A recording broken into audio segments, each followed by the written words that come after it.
Hello and welcome to Doubles and Trebles. We're previewing week 4 of the Premier League. This weekend we're off to Dublin, but before we go there, I'll nod back to last week where quotes from myself like "I'm all over Michael Smith" came to fruition when he beat Gerwyn Price in round 1. A bet that Pyman and myself were both pretty confident on. It was around the even money mark. But not only did Smith do the business in round 1, the Bully Boy went on to win the night as a whole, as you can see on screen, giving us a 4-1 winner in the process. A nice average of 109 in the final there.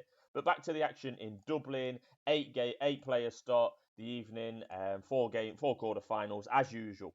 First game, Michael Smith, last week's winner, 4-6 to beat Peter Wright, who's about 5-4. Snakebite's bottom of the table is yet to win a game in 3 weeks, and Smith won last week's event at a bit of a canter, 109 in the final, as I've already mentioned. It could appear pretty clear cut for punters with those headlines in front of you, but Snakebite has been better than his 0-3 record suggests. He averaged more than his opponent in 2 of those games that he lost. I know averages aren't the be-all and end-all, but there is shines there. He hasn't been terrible. Certainly not been the worst player in this tournament so far, in my opinion. Is he in good enough to form to beat the world champ? Possibly not, but I wouldn't be surprised. It's 5-6 that this goes 10 legs or more. I think that's the bet. Basically, you're backing both men to win at least 4 legs each. 6-4 either way, 6-4, 6-4 or 6-5 either way, and you've got a winning bet. So maybe one for your Ackers, the 5-6, 10 or more legs in the opening game of the night. Then we're on to Gerwyn Price, who is 8-13 to beat Dimitri Van den Bergh, who's top price 6-4. For the second week running, I'm taking on Gerwyn Price strongly, and it's going to be the bet of the night, Dimitri Van den Bergh. Price is just too short at around the 8-13. He's 5-8 if you want to talk in modern language there in terms of fractional odds. I just think that looks plain wrong. Yes, Gerwyn Price won week 2 in Cardiff. He had a large chunk of luck along the way there, if you ask me. Let's have it right. I mean, he looked down and out in round 1 versus Dobie that night. He pulled that out the fire. I still don't know how he averaged 14 points less than MVG in the semi-final in Cardiff and still won. That was in the semi-final. And then the crowd had a pretty large hand played a pretty large hand in getting him over the line in the final against Aspinall on that evening, I believe. Away from Cardiff in weeks 1 and 3, Gerwyn Price is yet to win a game. Went out in round 1 in the first week, averaging 91, and he averaged just 89 last week in that game that I mentioned where we fancied Michael Smith. He's not looked that interested to me, Gerwyn Price. He missed the first 2 events on the Players' Championship this year, events 1 and 2, because he elected to be in Scotland watching Wales play rugby union in the Six Nations. We know what happened at the World Championships. That's been covered on this channel. He isn't going to have many fans in Dublin. Are the boos going to be as strong as they might be in England? Maybe not, but they're certainly not going to be behind him like they were in Cardiff. I don't think that's going to happen anywhere in this Premier League this year. Let's have it right.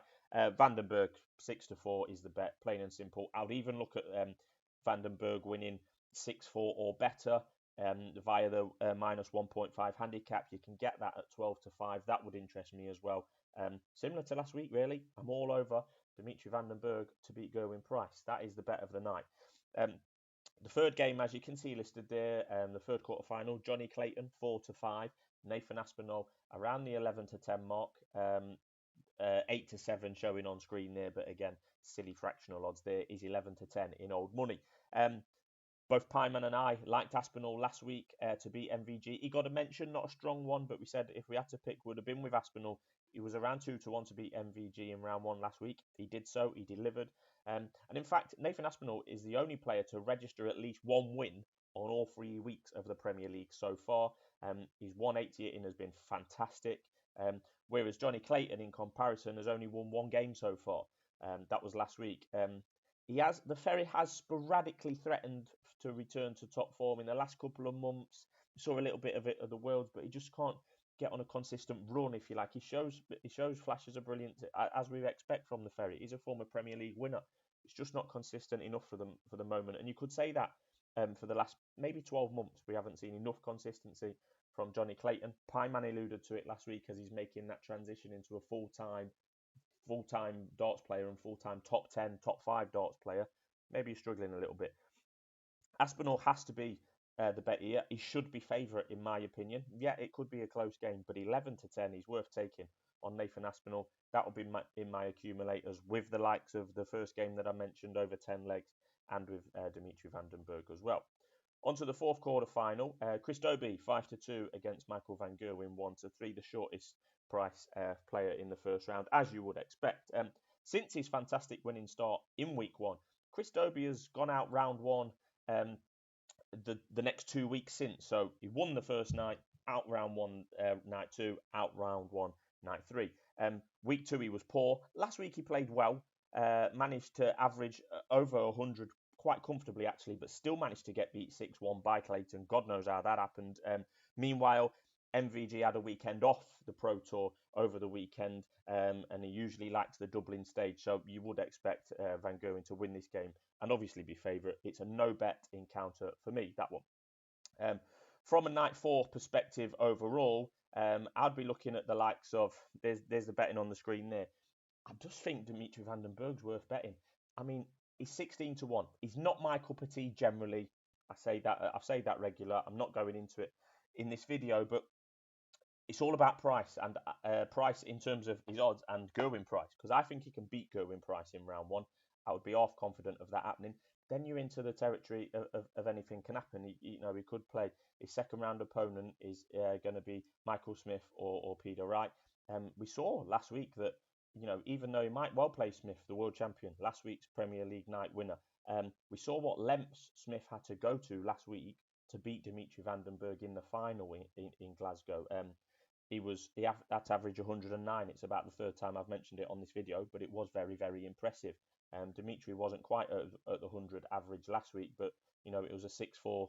It's not all about the average, and it was 6-4 to Michael Smith. A lot of these games could go either way, as we know. It's short format, first to six. I think 16-1 is good value for Van den Bergh. I think he has resettled into the Premier League pretty well thus far. I think he's in good form. 16-1 to win the night and 5-1 to make the final. I'll be backing both of them. I think he should be shorter, just given his first round opponent. He's bang out of form, in my opinion. But it's not all about the Belgium this week, who I will be backing firstly to beat Price and hopefully go on to win the night. I also like the look of Aspinall. He's 10-1 there on screen. I think you can get 12-1 elsewhere as well if you look hard enough. He's got to be of interest. I'd fancy him to beat Clayton in round one for the reasons given earlier. Then it's MVG in round two. That's a problem for anyone, of course. But the Asp did beat him last week, so he knows it can be done. So yeah, sometimes it's factored into the price that he's going to be playing Van Gerwen possibly in round two. But fingers crossed he can get the business. They're in opposite sides of the draws, Clayton and Aspinall. So if you wanted to be extra adventurous this week, you could look at the specials to name the finalists. Pieman loves this market, I know. And yeah, you can get 25-1 for a Dimitri versus Aspinall in the final. That might be pushing my luck even by my standards, but I will be backing Dimitri with what we would probably call a cover bet on Nathan Aspinall. So that's this week wrapped up. Let me know in the comments who you're backing, and hopefully we can have another winner. We'll see you soon on Doubles and Trebles.